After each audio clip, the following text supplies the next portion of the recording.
Hello, NCSLMA 2020 Annual Conference. My name is Lucas Gillespie, and today I'm excited to share with you about game clubs and esports in the library.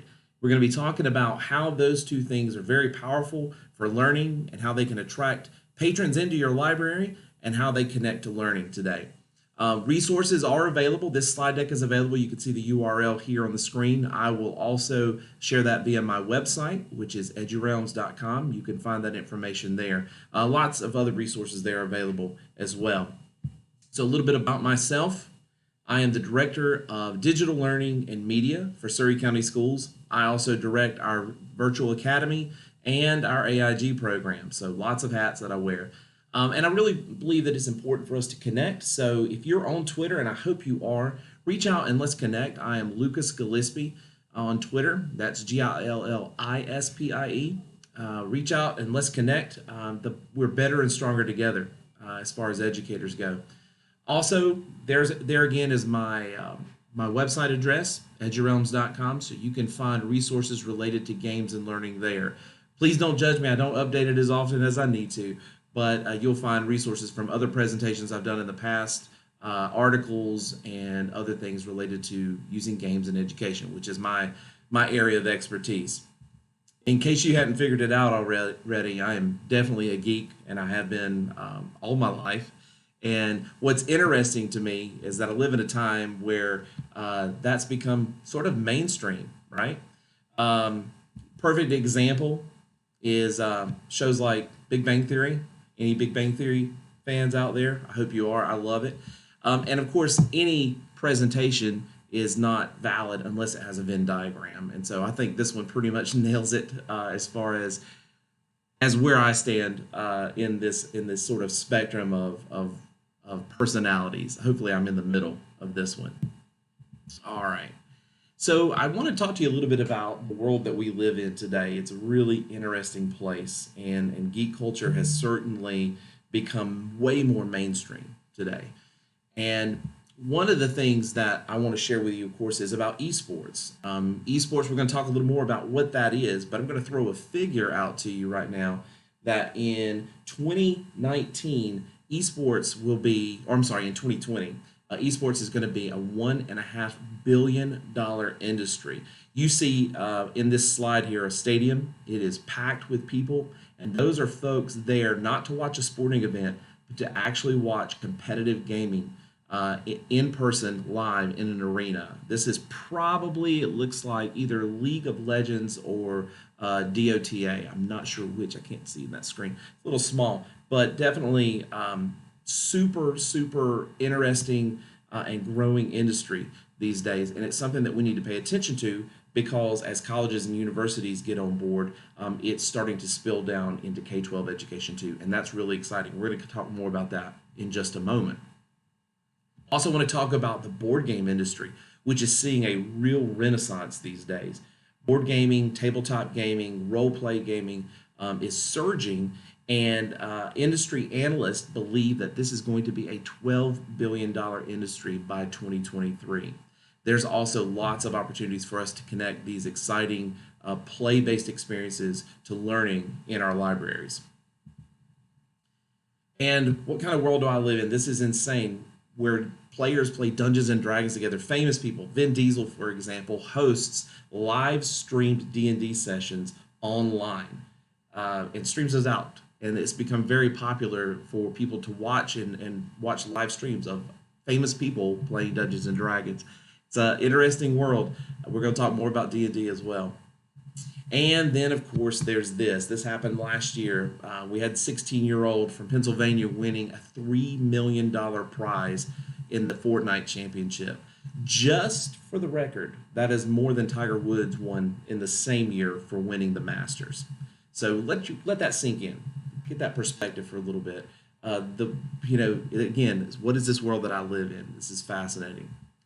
So obviously, it's the day of the geek, right? We're rising to power here and taking everything. But in all seriousness, these play spaces have powerful potential in our classrooms and in our libraries, and that's what I really want to dive into here. So let's talk a little bit about game clubs and where they are, what they are, and how you can get started. We're going to talk about this from several different areas. We're going to talk about tabletop gaming. We're going to talk about card games, which kind of goes along with that, and role play games, which go along with that. And we'll talk about electronic gaming as well. So non-digital and digital opportunities for you to engage students in these play spaces in your media centers. So we'll talk about consoles and esports in the digital side of things, and of course role play, tabletop, and card gaming in the non-digital opportunities. So let's dive in. The first thing that I would encourage you to do is get your students in and just see what their interest is. One of the things I think you'll find out is that our students are already in these spaces and they're very, very passionate about it. You know this because if you listen to them in the hallways of your school or when they're having conversations with each other, they're talking about things like Minecraft, about Fortnite, about tabletop games and those sorts of things. They are very passionate about it, and that's something we can tap into as educators. I would also ask you to think about what your interest is. Where do you get excited about these sorts of things? Because I also believe that excited educators are contagious, and you impact your students in that way. So we're going to start out with a dive into non-digital gaming first. We're going to look at this and talk about some ways that you can bring this into your media center and how you can get started with it, and some of the pros and cons and things to think about as you begin to look at that. So we'll start out with tabletop games. Oh, I'm sorry. We're going to start out with collectible card games. I don't even know the order of my slide presentation. So collectible card games have been around for a long time, and there's a lot of variety out there that range from very sophisticated, more I want to say adult themed. That doesn't mean that they're adult appropriate only, but they're just more less cartoony, maybe is the way of describing that. So games like Magic the Gathering. And then you have on the sort of the opposite end of that spectrum as far as the appeal age-wise is things like Pokemon.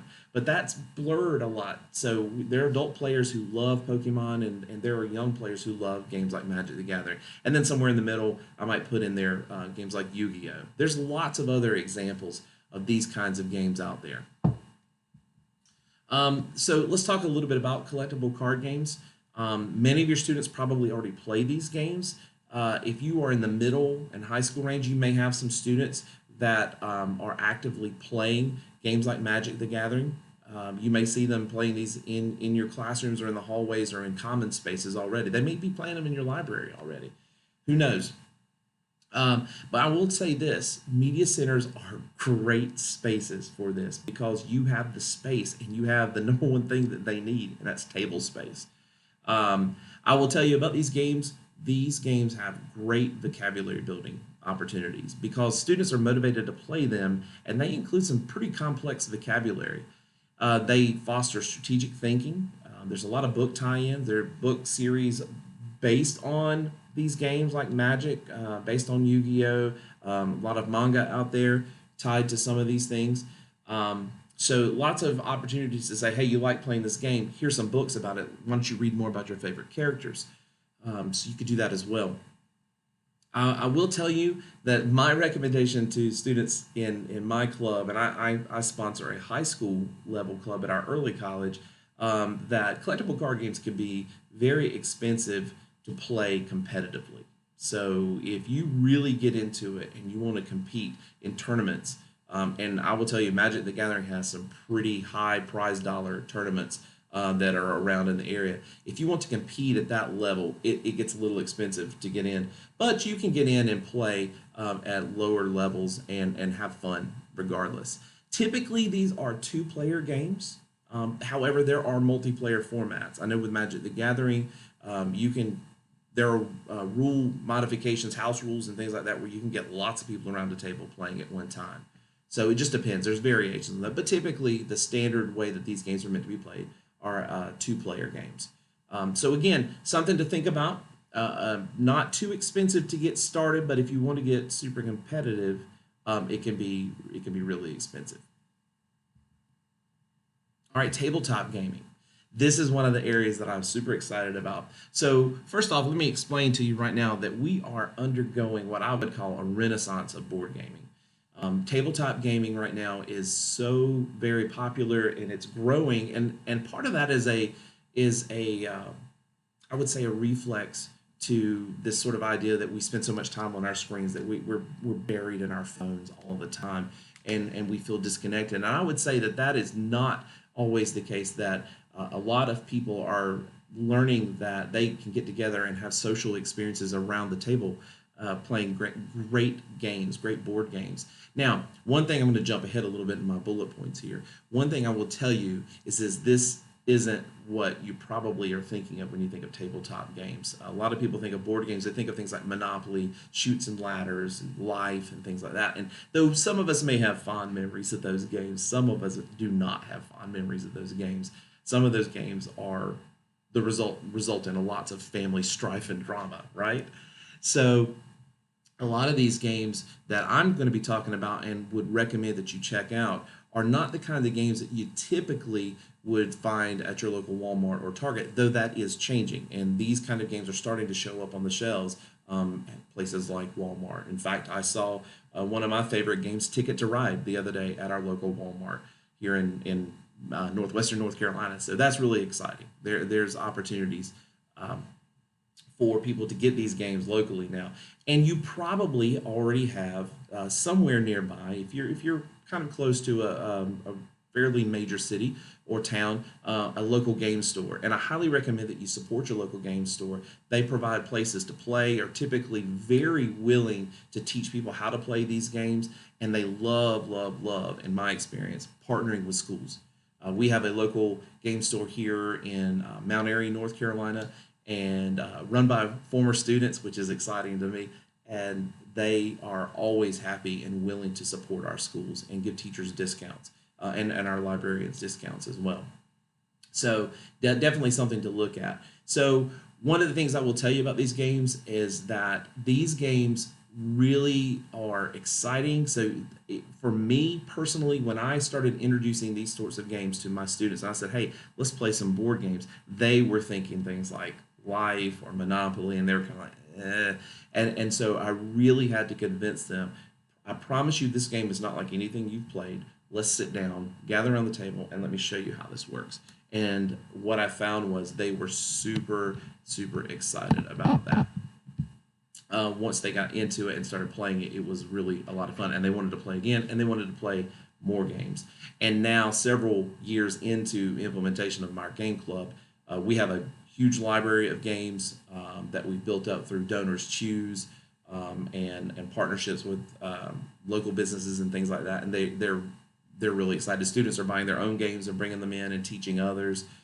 It's lots of fun. There's obviously lots of opportunity to tie into books that you have in your media center, both your fiction and your nonfiction, depending on what's there. And there's just so many great things to explore in tabletop games. I'll also tell you too, if you want to, there's lots of YouTube videos out there that will teach you how to play these games, how to run a session, and even you can even watch a playthrough of some of these games. So I recommend Tabletop, which is, I would say, is a little more probably not kid friendly, so you might want to watch that one at home.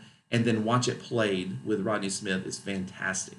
So check those out for how to play these games, for how-to videos on how to play these games. They're really awesome. Typically, these games are 2 to 6 players. Game prices range depending on the game, the complexity, what's in the box, so to speak. You can spend anywhere from $10 to $15 for a game. The average price is probably around $30, but it can go up as high as $100 for really big, massive mega games. One thing I will tell you to think about when you think about using tabletop games in the classroom or in the library is to think about how much time you have to spend with kids. Some games take a while. Most of the games that you would look at will tell you how long it takes to play through the game. So look at that when you are deciding which games to bring into your library.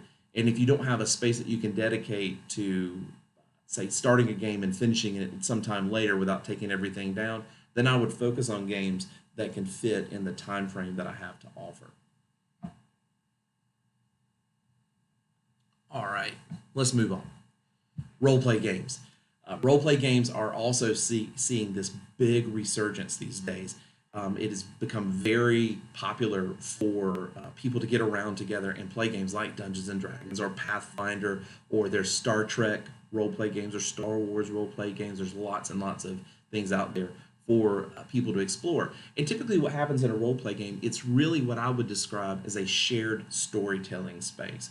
We as a group of players are going to get together around a table with some dice, pencils, and paper, and we're going to have an experience, an interactive experience. Now, it's not just free for all storytelling.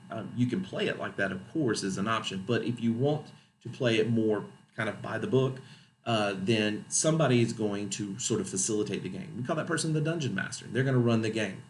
That person probably is going to need to spend some time sort of studying the content and preparing for a game session. So you probably have students who have already done that. If you're at the middle or high school level, you may have students who are interested or would be good at that and could take that on as something they would lead. This is also something that is very, very popular in my game club. We have students who play this pretty much daily. They will get together during their lunchtime at the early college, and they will continue their story, their campaign a little bit as the game progresses. They get further and further into it, and they get really excited about it. And they create their own stories eventually. You can buy pre-made adventures, and you can also create your own. And they are really at the spot now where they're creating their own adventures. There are lots of book tie-ins, especially for middle and secondary level readers, that go directly into tie into the Dungeons and Dragons themes specifically. But of course, there are other role-play game systems out there as well, so other than just Dungeons and Dragons. Typically, this will support in a play session 4 to 6 players plus the dungeon master. If you get much bigger than that, it becomes very difficult to manage a game, in my opinion. So you consider having multiple games going at a time if it's something that you really want to get into. This is also a great opportunity to bring community members of parents or whatever into your media center who might already have some expertise in this, and let them facilitate games. You can create games and run games that will last for one session. They're typically called one-shots, something that you play in a single, start to end in a single session. But there are also games that would be ongoing, that would, every time those kids got together, they would continue that story. And it might take several weeks to finish, or even months to finish a campaign. So it just kind of depends. But this is an area, this is a fairly cheap opportunity here as far as gaming goes. You just need some dice, and those are cheap. You can buy those at your local game store or on Amazon. And then you need, there's a starter kit that you can get for Dungeons and Dragons, which is really cheap and has everything you need to get started. But you can also, if you're ready to take it to the next level, buy some of the books like you see here on the screen. The Player Handbook and the Dungeon Master Guide are sort of the essentials, and then the Monster Manual would be, those 3 books are pretty much the essential books that you need to have to run Dungeons and Dragons or something like that in your library. All right, so let's switch gears for a moment and talk about digital gaming, because we want to talk about all opportunities, and you're going to have students who are interested in all these things. In my game club, we do it all. Everything is open for discussion. So in digital gaming, we're going to talk about consoles, Minecraft specifically, because I have a lot to say about that and its potential. And then we're going to spend the rest of our time together talking about esports, which is something, again, like I said, is emerging, and you're going to hear more and more about it. So let's talk a little bit about consoles. A lot of folks, when they think about bringing games into their media center or classroom, they don't think about consoles. They think, well, we need a computer lab. We need a bunch of kids sitting at computers. Well, not necessarily. If you have a projector or a flat screen TV, you could hook an Xbox or a PlayStation or a Nintendo Switch up to that, and you're ready to roll. And it's fairly low tech. It's easy to do. And your kids, of course, just give it to them and they can do it anyway, right? So this is a great use of the displays in your space if you have them.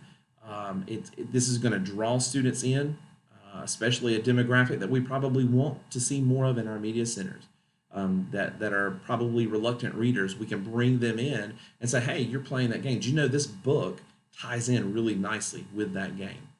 I would encourage you, as you think about this, to be aware of the ESRB ratings. My games, even with my high schoolers, are capped at the teen level. that you can get into games that are M level, but the language and the content these days, you just really need to be careful about that. So I would say teen and less, but there are fantastic games out there that are T rated or less, and in fact, the majority of games are. This is also an area where it's pretty cost effective. Most consoles, the current generation of consoles, are somewhere in the $200 to $300 range. And those are probably going to drop in price because we're about to see the emergence of the next gen consoles for both Xbox and PlayStation. The Nintendo Switch is also a fantastic option as well.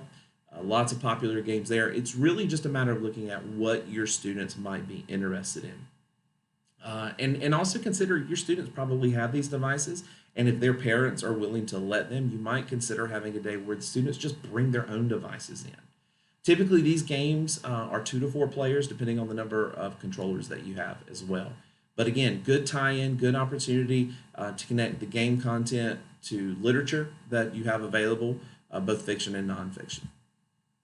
All right, Minecraft. Now I could do a whole presentation, and I have done whole presentations multiple times on the value of Minecraft. So I'll just throw this out there, right, because it needs to be said. Minecraft is probably the number one educational video game out there, in my opinion. In fact, I would put it as probably among the top educational technology digital tools that I have ever used and have ever advocated for. And I don't advocate for a lot.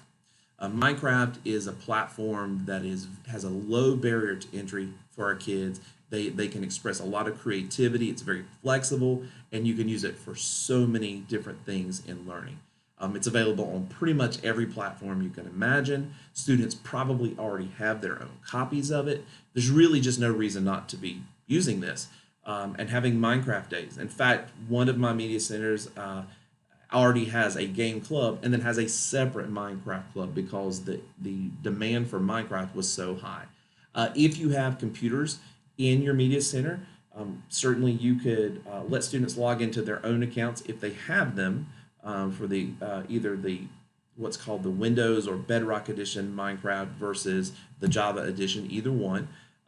If you have the ability to install that, but also consider Minecraft Education Edition.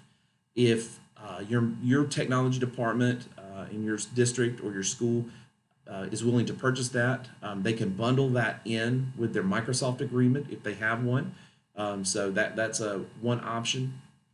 And you can also buy it on a per license basis. And I think it's $5 per license per year. So something to think about if you have the option. Lots of great resources in Minecraft, and there's a huge community of educators out there that are just willing to support you as you take your first journeys. And of course, I will as well. So if you start down any of these paths, but it's also Minecraft especially, let me know, and I can certainly help you. Okay. And then we're going to wrap it up here with a discussion about esports and talk about what that is. Now, some of you may be wondering, like, okay, I don't get it. What is this esports thing? Well, essentially, esports is multiplayer video games played competitively and typically for the spectators or for an audience. You may have been surfing the channels on your cable or satellite and gone by TNT or ESPN 4,000 or however many ESPNs they have these days and noticed video games being played and somebody doing like sports announcing for a video game and thinking, what in the world is this? Well, that was esports. That is something that's growing and it's starting to, again, get more and more into the mainstream. So why use esports in a school-based setting? Well, there's a variety of reasons why we should look at this.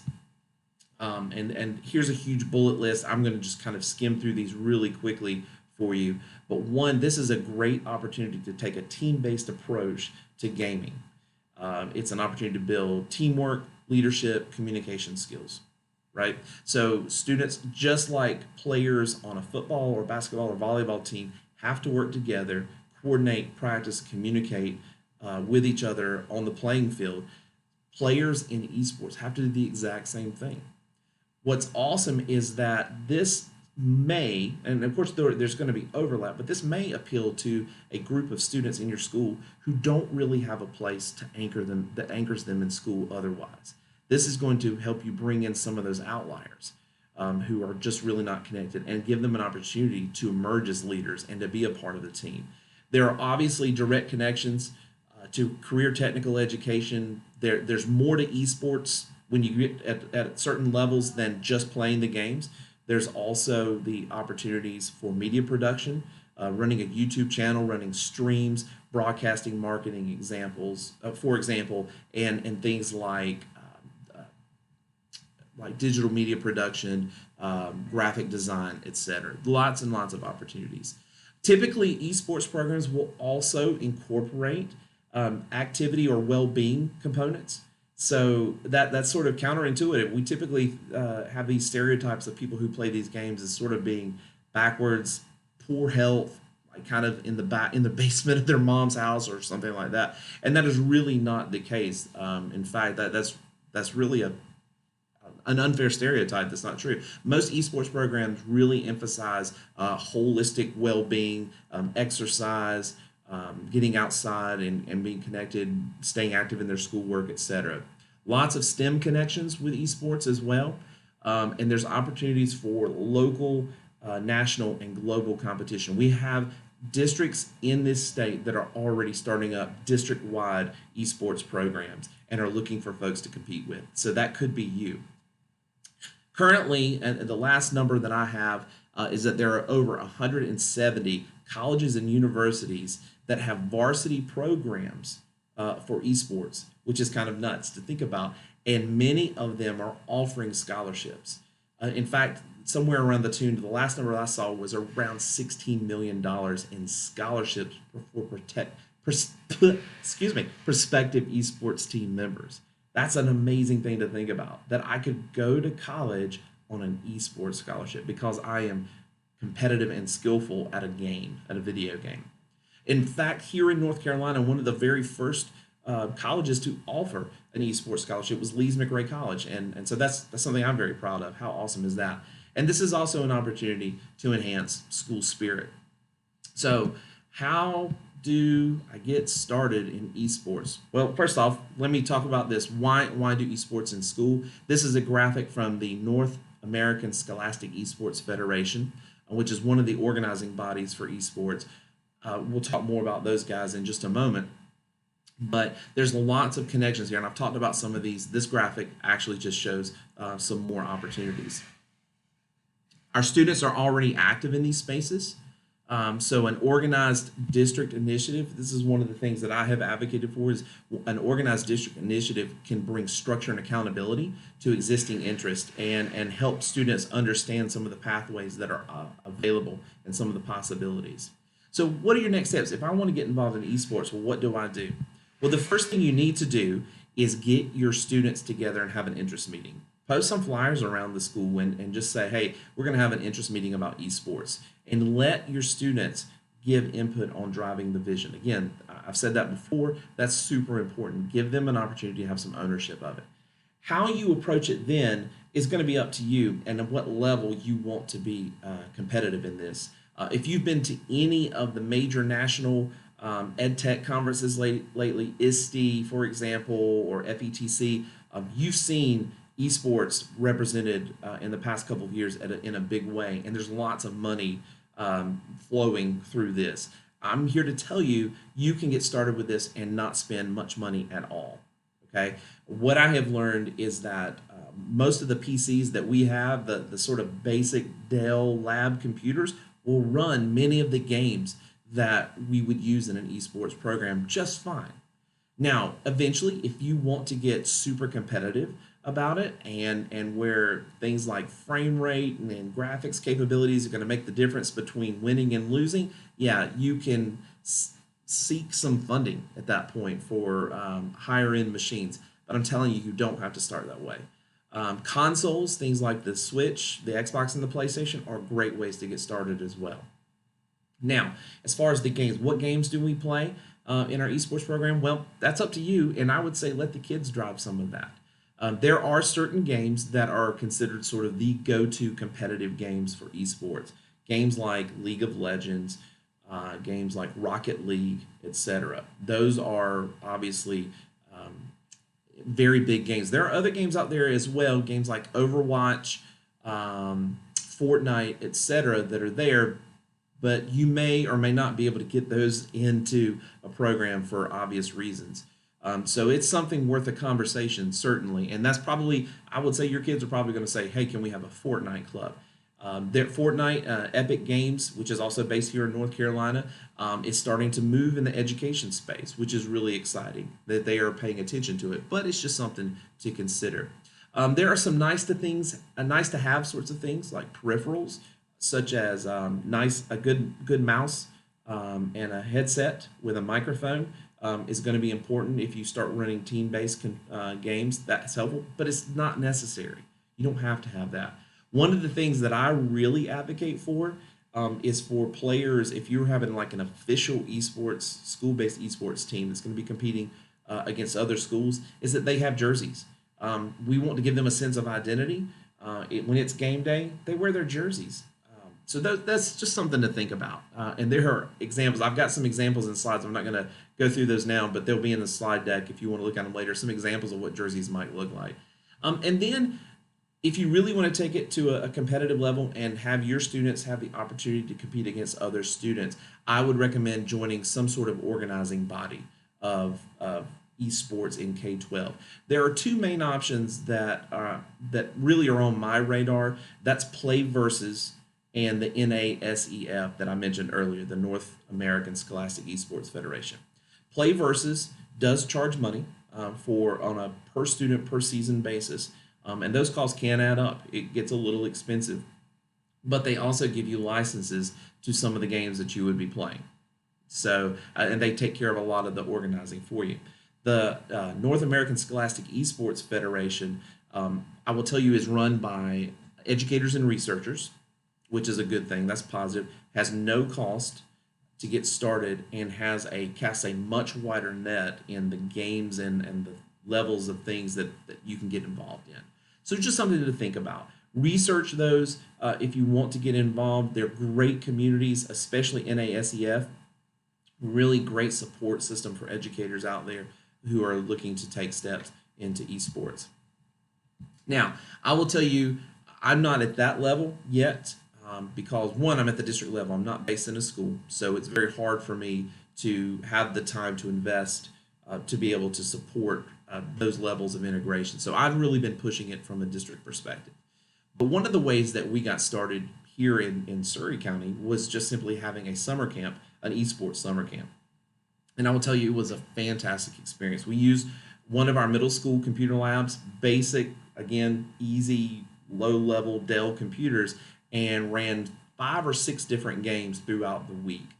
I brought students in, and we had girls and boys all ranging from upper elementary to around freshman in high school. There were about 12 of them, and we tried different games. And I exposed them mostly to a lot of games that they had never even tried before. And we would play some of the games together. Then we would learn how they worked, and then we would have competitions throughout the week. And each day we would add in a new game, and then explore how to get better at it, things like strategy, teamwork, etc. It was a fantastic experience, and I was really surprised in our first offering, without a lot of marketing, that we were able to fill the camp right off in a small rural school district. So I'm telling you, if you put this out there, it's sort of if you build it, they will come sort of thing.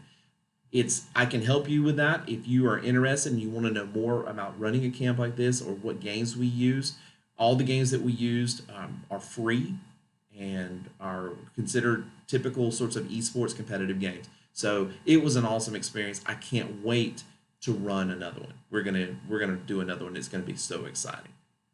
So whether you run it as a club, whether you do a camp, or whatever, however you want to implement it, esports is definitely something to think about. And there's opportunities to help students, again, tie back into industry opportunities, tie into their STEM, what they're learning in STEM fields, and look at possible careers and scholarship opportunities in the future. So really exciting stuff.